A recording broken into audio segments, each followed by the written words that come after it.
वदनी कवळ घेता नाम घ्या श्री हरीचे, सहज हवन होते नाम घेता फुकाचे. जीवन करी जीवित्वा अन्न हे पूर्ण ब्रह्म,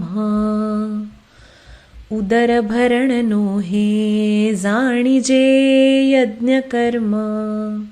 जनी भोजनी नाम वाचे वदावे, अति आदरे गद्य घोषे म्हणावे. हरी चिंतने अन्न सेवित जावे, तरी श्री हरी पाविजे तो स्वभावे. जय जय रघुवीर समर्थ.